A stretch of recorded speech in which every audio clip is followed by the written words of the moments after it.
Setelah saya ikut Tuhan, ternyata bukan langsung kita oke-oke saja ikut Tuhan, ternyata saya harus memikul salib itu. Dengan memikul salib, begitu banyak tantangan yang saya alami, terutama dari keluarga besar saya. Mereka tidak mau terima saya, bahkan sampai sekarang keluarga besar saya tidak terima saya sepenuhnya.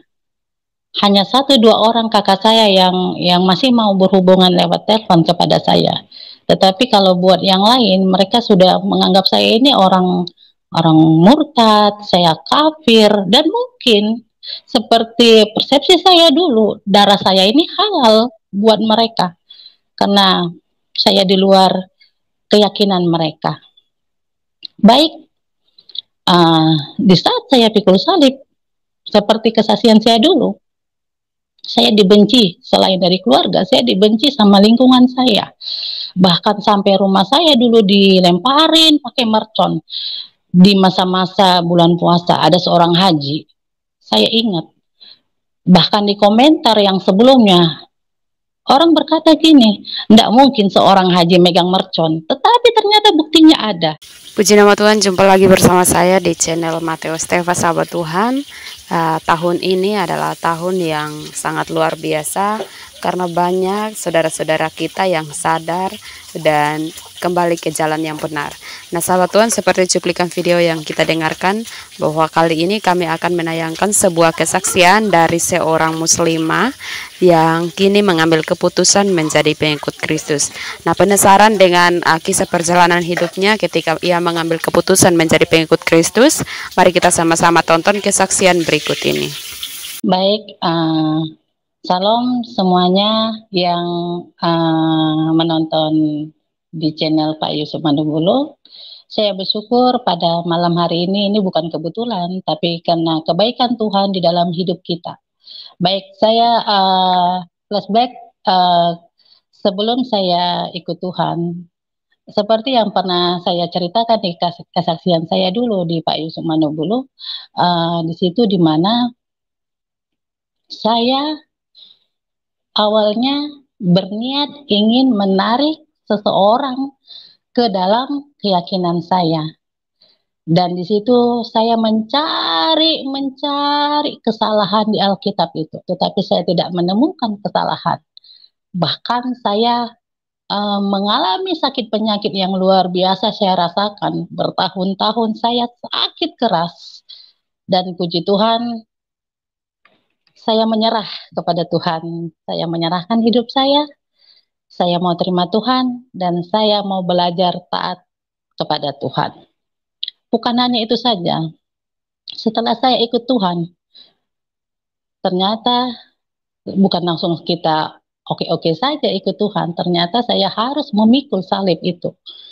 Dengan memikul salib, begitu banyak tantangan yang saya alami, terutama dari keluarga besar saya. Mereka tidak mau terima saya, bahkan sampai sekarang keluarga besar saya tidak terima saya sepenuhnya. Hanya satu dua orang kakak saya yang masih mau berhubungan lewat telepon kepada saya. Tetapi kalau buat yang lain, mereka sudah menganggap saya ini orang murtad, saya kafir, dan mungkin seperti persepsi saya dulu, darah saya ini halal buat mereka karena saya di luar keyakinan mereka. Baik, di saat saya pikul salib, seperti kesaksian saya dulu, saya dibenci. Selain dari keluarga, saya dibenci sama lingkungan saya. Bahkan sampai rumah saya dulu dilemparin pakai mercon. Di masa-masa bulan puasa ada seorang haji, saya ingat. Bahkan di komentar yang sebelumnya, orang berkata gini, tidak mungkin seorang haji megang mercon. Tetapi ternyata buktinya ada. Bahkan kita melapor ke kepolisian pada waktu itu. Malam itu kejadiannya, beberapa petugas datang dan mempertemukan kami antara saya, keluarga saya, suami dengan seorang haji itu yang melemparin mercon. Dan di situ karena saya tahu Tuhan begitu sayang kepada saya memaafkannya. Dan masalahnya itu tidak sampai ke atas, kita damai secara kekeluargaan saja. Nah, bertubi-tubi masalah saya hadapin, dari mulai ya kehidupan saya, keluarga, kesehatan, ekonomi, benar-benar harus mikul salib itu. Tapi saya satu dalam hati saya sudah ambil keputusan saya mau ikut Tuhan. Karena saya merasakan ada damai sejahtera saya bersama Tuhan Yesus yang saya sebut sebagai Tuhan saya. Saya berkomitmen, saya mau belajar taat, dan saya mau sungguh-sungguh di dalam Dia. Saya mau cari terus kebenaran itu. Bukan hanya saya mau seperti mungkin Kristen KTP, saya tidak mau. Saya sudah keluar di keyakinan saya dulu. Saya mau benar-benar di keyakinan saya sekarang ini. Dan saya mau tahu. Dan saya ingin mengenal Dia. Tuhan yang akan menyelamatkan saya. Terus berjalan waktu. Saya terus mencari Tuhan. Saya datangin kumpulan. Saya aktif di gereja. Bahkan saya ikut di suatu komunitas di gereja saya. Saya dipercayakan oleh Ibu Gembala sebagai koordinator komsel. Di situ ya saya lihat luar biasa. Anggota kita di komsel itu, hamba-hamba Tuhan ada, guru agama Kristen ada. Saya orang yang baru ikut Tuhan, tapi dipercayakan Tuhan untuk pimpin komsel itu sebagai ketua koordinator. Puji Tuhan, iman saya semakin bertumbuh di dalam Tuhan. Begitu juga kepada anak-anak saya kuatkan kepada mereka. Karena anak saya kan juga saya bawa dari Muslim. Saya kuatkan kepada mereka, inilah Tuhan yang benar. Jangan pernah melenceng dari kebenaran Tuhan. Saya tanamkan di dalam rumah anak saya, walaupun dari kemarin dulu masih kecil, sekarang anak saya sudah remaja, bahkan sudah besar. Saya selalu perkatakan firman itu kepada mereka. Saya selalu menceritakan, walaupun dulu saya tidak sekolah minggu, mungkin banyak kisah-kisah yang saya tidak mengerti dan tidak hafal. Tetapi saya sering nonton-nonton kayak tentang Musa, kan mungkin sama cerita di Firaun, di Muslim juga ada. Saya ceritakan, pokoknya tentang firman itu saya semacam bahan ceritaan sama saya di rumah bersama anak-anak. Saya kuatkan iman mereka. Dan saya bilang selalu, kuat di dalam Tuhan. Andalkan Tuhan. Luar biasa, saya rasakan. Tuhan bekerja luar biasa di dalam hidup keluarga saya. Dari yang awalnya saya mulai terperosok kehidupan saya setelah ikut Tuhan, kami jatuh bangun dari mulai ekonomi kami keluarga. Bayangin 3 tahun saya sakit, banyak yang sudah habis harta. Menjualin tanah, bahkan rumah yang lagi dibangun dijual. Kami mulai dari nol lagi. Tetapi di saat saya menggantungkan harapan saya penuh kepada Tuhan, luar biasa Tuhan bekerja di dalam hidup kami. Terus yang pertama anak saya mulai SMP, SMA, SMK anak saya. Saya lihat anak-anak saya luar biasa di dalam Tuhan. Mereka saya lihat sangat taat. Bahkan saya juga mau saksikan kebaikan Tuhan yang berkali-kali luar biasa di dalam hidup saya. Di saat kita menyerahkan sepenuhnya kehidupan kita ke dalam tangan Tuhan, Tuhan luar biasa bekerja, mujizat Tuhan terjadi. Ceritanya begini, saya punya anak yang paling besar. Setelah tamat SMK, dia berkeinginan mau masuk angkatan. Kita tahu bersama, walaupun secara mungkin dari administrasi kantor atau apa, saat mendaftar selalu dikatakan tidak dipungut biaya. Tetapi pada kenyataannya di lapangan, kita selalu mendengar mau masuk angkatan harus pakai duit sekian ratus juta. Bahkan ada beberapa teman yang sangat mematahkan semangat saya. Katanya begini, mau masuk angkatan sudah disiapkanlah uang sekian. Hati saya namanya saya masih di dunia, saya agak agak kecut hati saya. Saya cuma bilang dalam hati, tapi saya bilang saya punya Tuhan yang melebihi kekayaan siapapun. Saya punya Tuhan yang kaya, yang sanggup membela kami.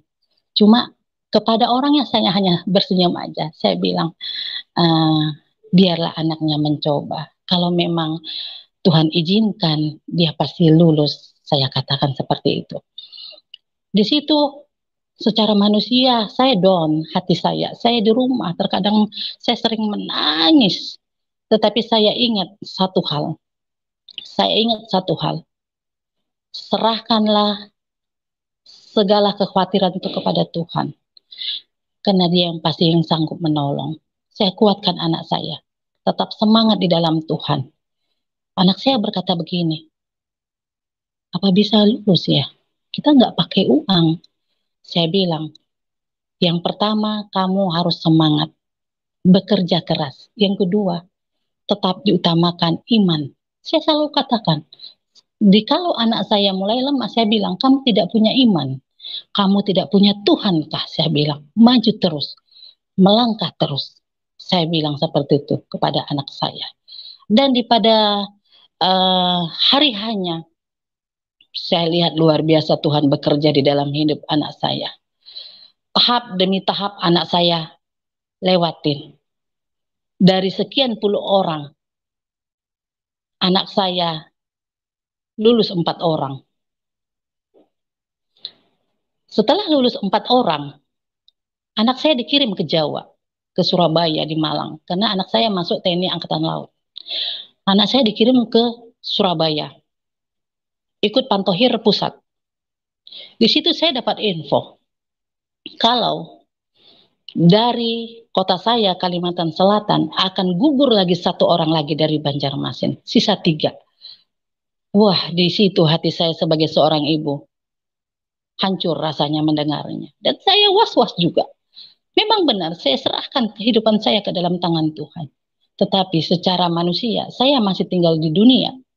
Ada kekhawatiran yang saya rasakan. Nah, tepatnya pada hari itu saya dapat telepon. Kebetulan saya lagi di kampus dan puji Tuhan, setelah kesaksian saya dengan Pak Yusuf yang dulu itu, Tuhan luar biasa di dalam hidup saya. Di saat saya ingin mencari Tuhan dan Tuhan tunjukkan, dan puji Tuhan saya sekarang mengikuti pendidikan di STT Teologi di daerah Banjarbaru, Kalimantan Selatan.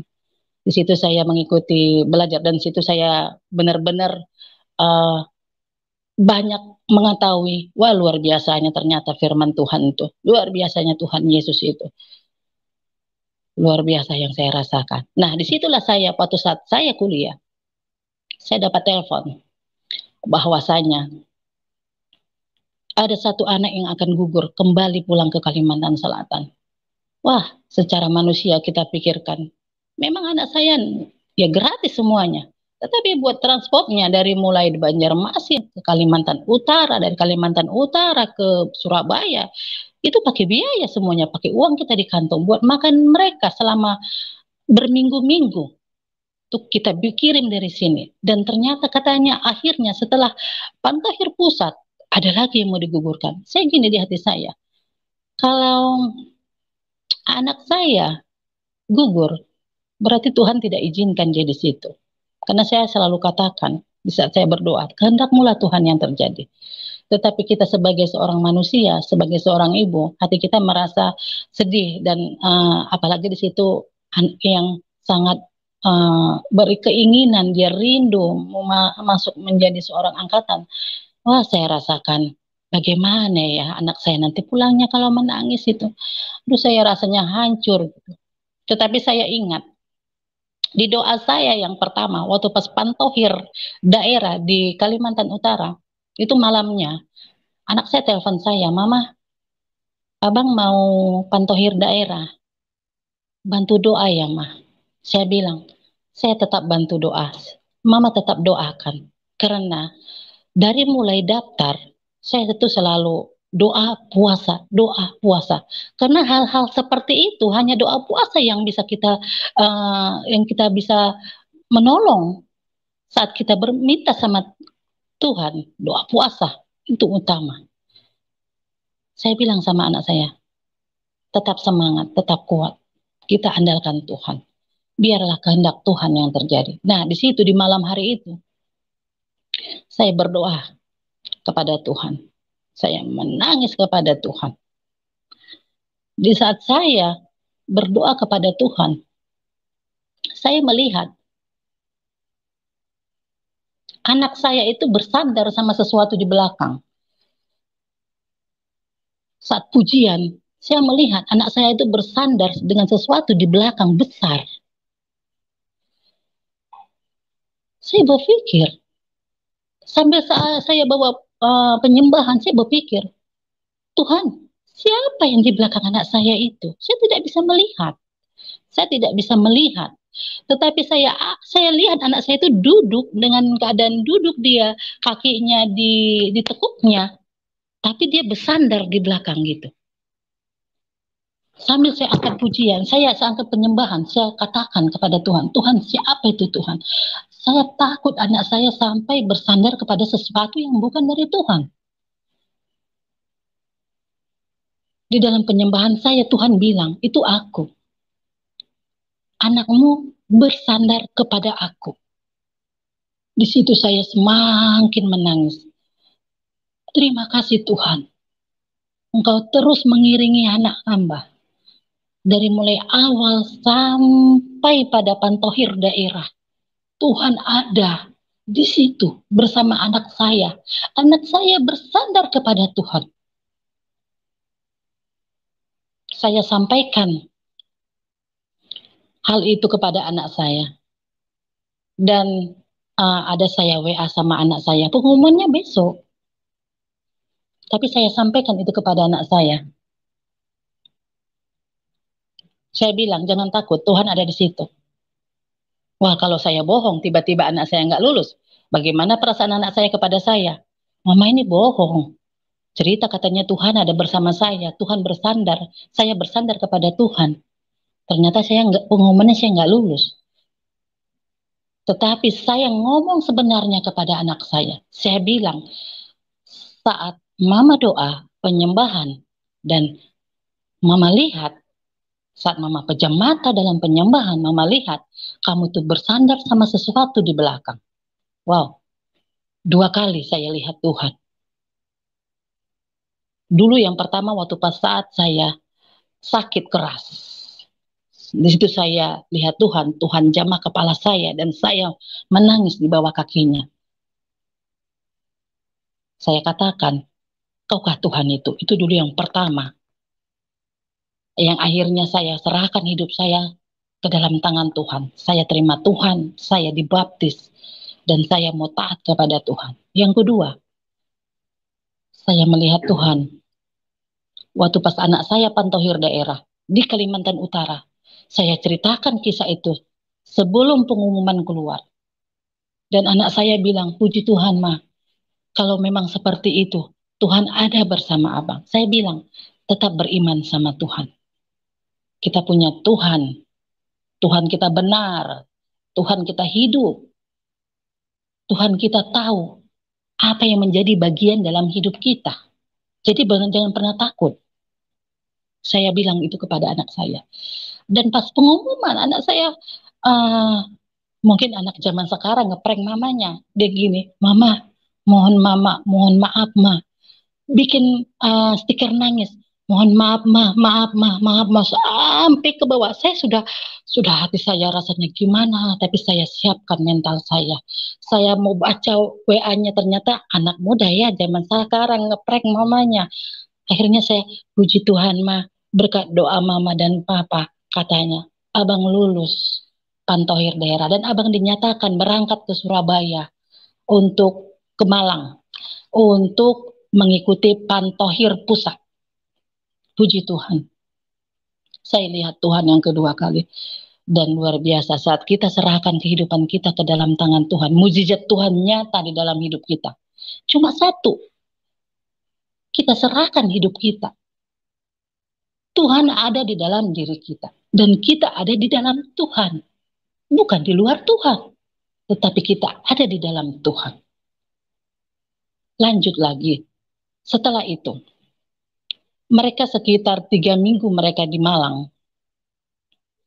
Mereka akan dipilih lagi untuk Pantohir Pusat. Nah, disitulah yang saya dapat pengumuman katanya 1 orang lagi akan gugur dari daerah kami. Di saat saya lagi di kampus, saya mendengar kabar itu, saya pulang. Saya menangis. Saya menangis di rumah. Saya ambil lagi bagian, saya doa masuk dalam kamar, saya tutup pintu. Ada anak saya yang kecil di rumah, yang SMP. Dia melihat saya menangis. Saya menangis masuk kamar. Terus anak saya ikut berdoa sama-sama dia. Kami berdoa berdua di dalam rumah. Kami menangis sama Tuhan. Tuhan, kami tidak punya apa-apa Tuhan yang bisa kami kasihkan kepada panitia Tuhan. Kami terbatas Tuhan. Kami cuma punya Tuhan yang sanggup membela kami. Dari awal, dari mulai saya ikut Tuhan, pembelaan Tuhan luar biasa kepada kami. Sampai Pantohir daerah. Dan ini saatnya Pantohir Pusat Tuhan. Kami dapat kabar yang sangat membuat kami gundah gulana Tuhan. Tapi kami tetap mau serahkan itu ke dalam tangan Tuhan. Kami bergumul, kami berdoa. Saya berharap saya bertemu Tuhan lagi di dalam doa saya itu. Seperti yang Pantohir daerah. Saya tidak temukan Tuhan di dalam penyembahan saya. Besok pengumumannya tanggal 26. Tanggal 25 itu bulan November, kalau saya tidak salah tanggalnya. Di situ saya dapat infonya, dan tanggal 26 atau tanggal 27 itu ya pengumumannya diundur. Karena ada yang belum selesai menurut panitia. Jadi saya berdoa di situ, saya menangis sama Tuhan. Saya mau cari Tuhan lagi. Apakah Tuhanku masih tetap ada di situ bersama anakku? Seperti di Pantohir daerah. Saya tidak temukan Tuhan. Saya menangis terus, saya tidak temukan Tuhan. Sore itu. Seperti biasa. Setelah maghrib, jam 7-an, saya mulai agak senja. Kita biasa doa bersama sama anak. Karena kebetulan saya posisinya saya bukan di rumah saya dulu, saya lagi mungkin saya lagi ngontrak kos saya di daerah di mana saya sekarang ini lagi mencari ilmu. Saya lagi belajar di sekolah teologi. Jadi saya kontrak ke rumah di dekat sekitar kampus. Dan saya itu bersama anak saya yang kecil. Nah, di situ pada malam harinya saya berdoa lagi sama Tuhan. Seperti biasa kami ada mesbah doa di dalam rumah. Saya berdua sama anak saya. Saya doa buka penyembahan, dan saya berharap lagi di penyembahan itu saya bisa ketemu Tuhan. Saya bisa melihat Tuhan ada bersama anak saya seperti di Pantohir daerah. Saya tidak temukan. Lalu setelah doa penyembahan, saya tutup dengan doa. Setelah penyembahan saya tutup dengan doa. Di saat saya doa, saya biasa doa. Saya doakan saya, diri saya pribadi, anak saya yang kecil, baru anak saya yang besar, baru suami saya. Di saat saya doa, seperti biasa saya doa. Tiba-tiba doa saya, menurut anak saya yang bersama dengan saya, mama itu doanya sangat lancar katanya. Terus di saat saya doa, saya angkat tangan saya. Saya melihat Tuhan di situ. Di Malang itu kan saya baru lihat gambarnya setelah lulus anak saya di depan gerbang masuk ke tempat pengumuman itu ada gerbang besar. Nah, posisi saya melihat Tuhan itu duduk menghadap ke gerbang. Saya melihat posisinya saya itu Tuhan itu miring, saya melihatnya dari miring. Saya melihat, tapi begini saya melihat dalam doa saya itu ada Tuhan. itu ada Tuhan. Tuhan ada di situ. Tuhan menghadap gerbang. Saya menangis lagi. Saya menangis dalam doa saya itu. Puji Tuhan, saya bilang. Terima kasih Tuhan. Ternyata Tuhan tetap ada bersama anak saya. Tuhan melihat. Tuhan menantikan kelulusan anak saya. Luar biasa saya rasakan. Dari mulai awal Tuhan menolong kami, anak saya, sampai anak saya lulus. Tuhan ada. Di Pantohir daerah, saya melihat anak saya bersandar sesuatu yang besar di belakangnya. Anak saya kecil di depan, yang disandarnya besar. Berarti permasalahan, bisa kita katakan, Tuhan lebih besar dari permasalahan kami yang ada. Anak saya bersandar penuh. Dan di Pantohir pusat, saya melihat di doa saya itu, saat saya pejam mata, saya angkat tangan, saya melihat Tuhan ada di situ dan Tuhan memandang ke pintu gerbang di mana besok pagi akan ada pengumuman kelulusan Bintara 2021. Wow, saya rasakan luar biasa mukjizat Tuhan. Dan esoknya, itu saya ceritakan juga itu kepada, karena anak saya kan sudah tidak bisa dihubungin teleponnya. Mereka handphone semuanya disimpan sama panitia. Dan sampai sekarang juga anak saya tidak bisa dihubungin. Setelah sekitar 1 jam kemarin, puji Tuhan anak saya lulus. Handphone diberikan panitia untuk menghubungin keluarganya. Dan dinyatakan lulus anak saya sekarang pendidikan di Juanda. Di situ saya merasakan. Dan saya ceritakan masalah itu kepada suami saya. Saya mengalami Tuhan lagi. Dan saya melihat Tuhan untuk kali ketiga kalinya. Tuhan menghadap pintu gerbang. Tuhan menantikan kelulusan anak saya. Tuhan yang menantikan. Ternyata bukan hanya kami yang menantikan kelulusan anak saya. Tuhan ada di situ menantikan. Dari daerah saya cuma satu orang yang percaya Tuhan yang lulus. Dan di situ anak saya. Saya sampaikan itu kepada suami saya. Apa yang saya alami. Kalau Tuhan ada di situ. Mungkin secara manusia. Bahkan saya pernah saksikan kisah ini di Miracle. Di channel Miracle, saya pernah saksikan kisah ini. Saya lihat komentar orang. Hebat kali katanya. Sudah pernah lihat Tuhan. Saya nggak bisa marah. Itu pendapat orang. Itu mungkin kalau kita belum mengalami Tuhan, kita tidak tahu. Wah, luar biasanya Tuhan di dalam hidup kita. Dan akhirnya, setelah saya ceritakan itu, beberapa jam kemudian, keluar pengumuman. Anak saya dinyatakan lulus.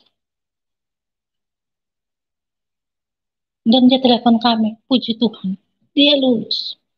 Sekarang dia masuk pendidikan. Saya katakan kepada anak saya, tidak sia-sia air mata kita.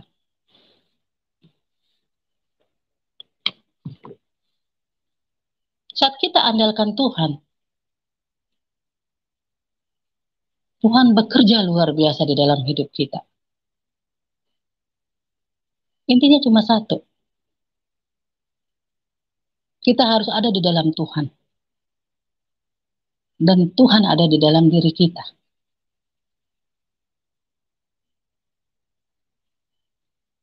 Jadi saya rasakan yang luar biasa kerjaan Tuhan di dalam hidup saya. Anak-anak saya diberkatin Tuhan. Dulu keluarga saya mungkin memandang saya sebelah mata. Sempat terucap di mulut mereka. Setelah saya ikut Tuhan, mereka katakan, hidup saya tidak akan bahagia. Bahkan melarat. Mungkin kalau dari segi ekonomi saya mungkin belum ada apa-apanya daripada mereka. Tapi sukacita yang saya rasakan, wah luar biasa di dalam Tuhan ini. Ada harapan, ada jaminan.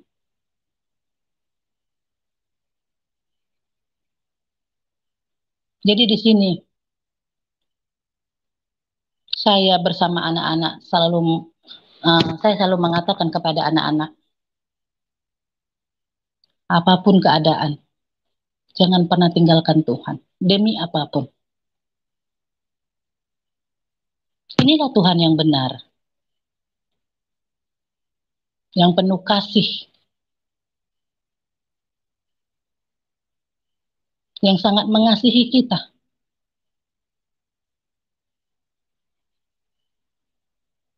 Di mana pada hari ini, pada tanggal 25 kemarin, kita merayakan hari kelahiran dia, hari Natal.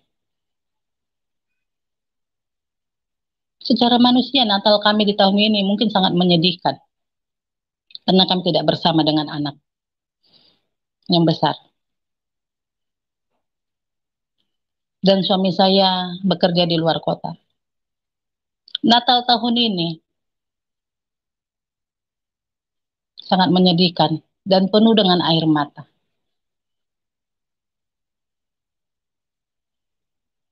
Secara manusia, kami sedih. Tapi di dalam Tuhan, kami percaya, kami punya harapan yang lebih baik. Walaupun hari ini kami tidak bersama dengan anak kami yang besar. Tapi itu semua demi masa depan dia. Dan saya harus berpisah dengan suami saya. Mungkin ya bahasa kerennya lah zaman sekarang LDRan ya. Suami saya di luar kota bekerja mencari nafkah buat kami. Saya di sini di kota lain. Saya mengikuti pendidikan STT, Sekolah Tinggi Teologi. Saya ingin mencari ilmu lagi untuk bekal saya.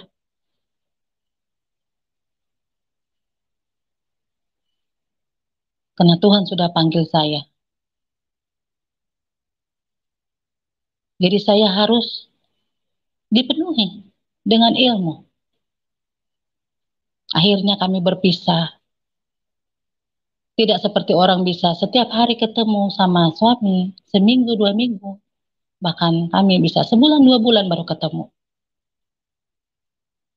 Tapi kami saling menguatkan. Karena di dalam Tuhan, apapun yang kami lakukan, semuanya hanya bagi kemuliaan nama Tuhan. Dan kami mau serahkan kehidupan kami ke dalam tangan Tuhan. Kami mau terus cari kerajaan Allah.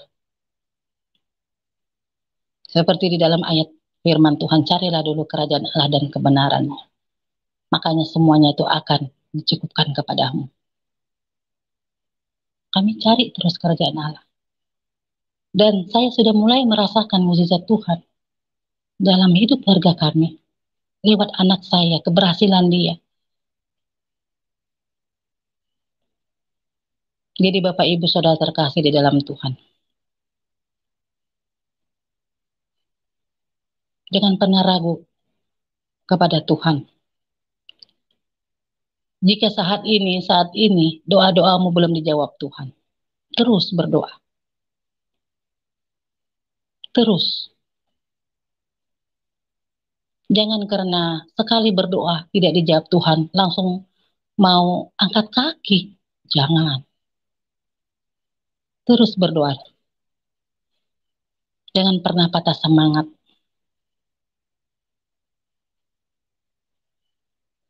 Karena Tuhan begitu mengasihi kita. Lewat kelahirannya, bahkan lewat kematiannya di kayu salib. Secara manusia, Tuhan merasakan kesakitan saat dicucuk,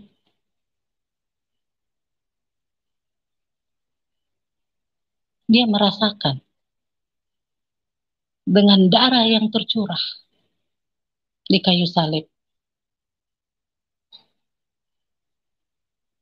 hanya untuk menebus dosa-dosa kita, dosa pelanggaran kita.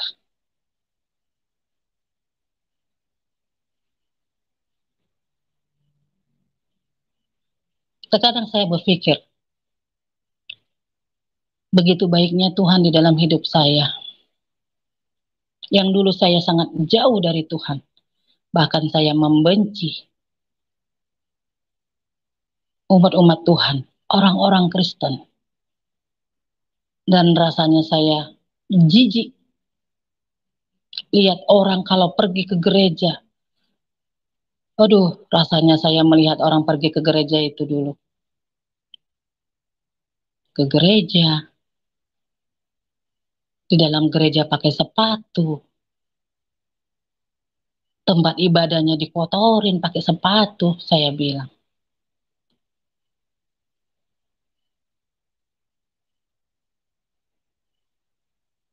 Tapi saya merasakan sekarang, bukan baju, bukan sepatu, bukan harta, bukan apapun, tetapi hati yang Tuhan inginkan.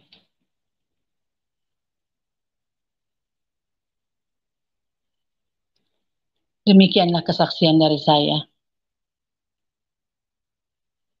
Kiranya apa yang saya saksikan ini bisa bermanfaat buat kita semua, terutama buat saya. Semakin hari iman sama saya semakin bertumbuh di dalam Tuhan. Terima kasih, Tuhan Yesus memberkati.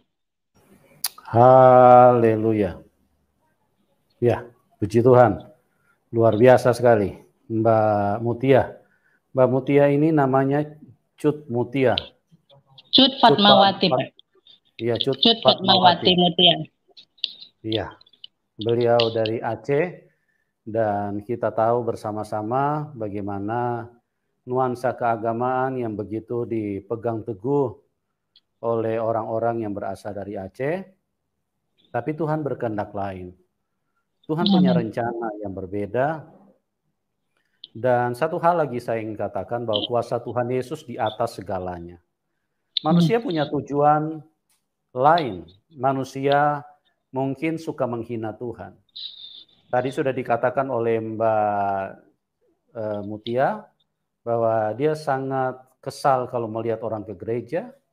Dia sangat tidak suka, dan itulah memang iman yang berbeda ya. Sebelum beliau kenal Tuhan, iman antikris namanya ya, anti kepada Kristus. Nah, kita melihat bahwa Tuhan Yesus adalah Tuhan yang benar, Tuhan yang baik. Waktu Tuhan Yesus datang kepada Mbak Mutia, Tuhan Yesus tidak marah-marah.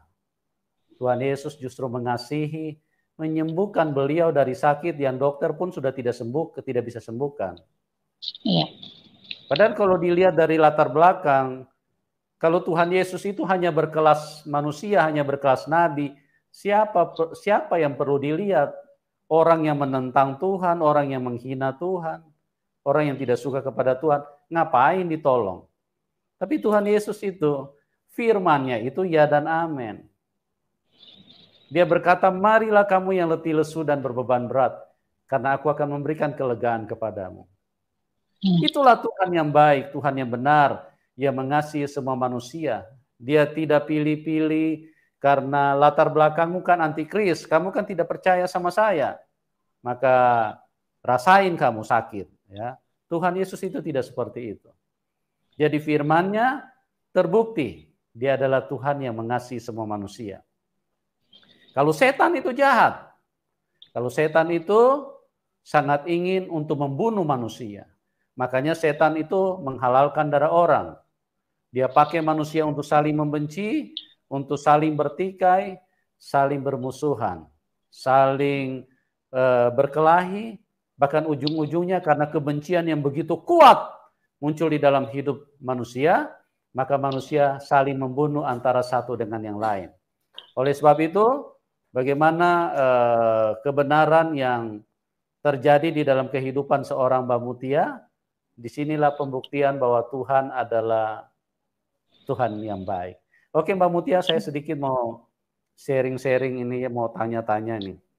Tadi Mbak Mutia tadi mengatakan dulu mencari-cari kelemahan, ya, mencari-cari kelemahan Alkitab karena ingin, kalau saya tidak salah, ingin mengislamkan calon suami, ya. Ya. Nah, makanya mencari-cari kelemahan di dalam Alkitab. Itu bagaimana ceritanya? Apakah ada yang ditemukan kelemahan di dalam Alkitab, Mbak? Wah, luar biasa.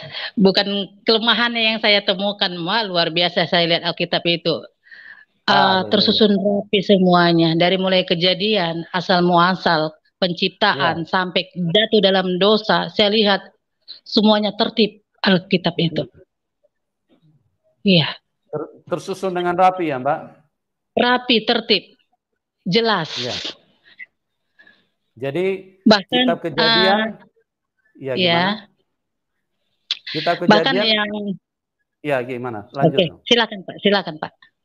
Ya, jadi kitab Kejadian itu kan adalah permulaan kehidupan. Iya. Dan Alkitab itu tersusun secara sistematis karena itu bukan perbuatan manusia. Itu adalah karya Roh Kudus di dalam kehidupan hamba-hambanya. Jadi dari generasi yang berbeda, tahun yang berbeda, dan situasi yang berbeda, dengan penulis yang berbeda-beda, tapi kalau dilihat alurnya, semuanya benang merahnya sama. Tidak ada yang berbeda-beda di tengah jalan. Dimulai dari Kejadian dan diakhiri dengan Wahyu. Wahyu itu artinya the end of the world. Jadi kejadian dari dunia, kejadian itu the beginning of the world, ya, permulaan daripada kehidupan dunia. Dan Wahyu itu adalah akhir daripada kehidupan dunia. Mau cari di mana buku yang sejelas ini? Ini bukan pekerjaan manusia, ini pekerjaan Tuhan. Ya, bagaimana Mbak Mutia tadi mau tambahkan apa? Silakan, Mbak. Iya benar Pak. Jadi dari Kejadian sampai pada Wahyu itu ya seperti Tuhan kita Alfa dan Omega. Dia dari awal dan akhirnya itu semuanya tertib, semuanya jelas benang merahnya. Iya. Jadi kalau saya sedikit mengingat kisah-kisah saya membaca di kitab saya dulu. Tentang misalnya saya tidak sebutkan namanya, cuma di situ tentang tidak semua orang pasti masuk ke dalam neraka. Berarti waduh, saya rasa bagaimana ya, harus semua orang pasti melewati neraka itu dulu baru masuk ke surga.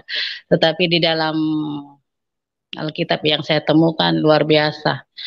Dari mulai Kejadian, jatuh dalam dosa. Luar biasanya Tuhan sudah manusia jatuh dalam dosa. Bukan manusia yang menyampiri Tuhan, tapi Tuhan yang begitu baik hati. Tuhan menghampiri manusia. Adam dan Hawa bersembunyi. Adam, di mana engkau? Kata Tuhan. Begitu baiknya Tuhan itu. Ajaib saya rasakan. Luar biasa, betul. Ya. Ini kalau kita melihat dari latar belakang Mbak Mutia, seorang yang membenci Tuhan Yesus, yang menghina-hina tentang kegiatan yang dilakukan di dalam Tuhan. Wah, kalau Tuhan Yesus itu cuma sekelas manusia, ini jadi target ini Mbak Mutia ini. Ini penistaan ini. Ya, karena membenci Tuhan, menghina-hina. Haleluya, luar biasa sahabat Tuhan kesaksiannya. Kiranya kesaksian ini dapat memberkati kita semua dan juga membuat banyak jiwa untuk kembali ke jalan yang benar. Ya sahabat Tuhan, mari bagikan kesaksian ini karena semakin banyak yang mendengarkan kesaksian ini akan semakin bagus mereka yang tadinya hidup di jalan yang gelap atau jalan yang sesat akan menyadari dan mereka akan menyadari bahwa yang menyelamatkan kita di akhir zaman nanti adalah Tuhan Yesus, sebab tiada Tuhan selain Tuhan Yesus. Ya sahabat Tuhan, kiranya kesaksian ini cukup sampai di sini. Sekian dan terima kasih. Salam, sampai jumpa di kesaksian berikutnya. Haleluya. Salam.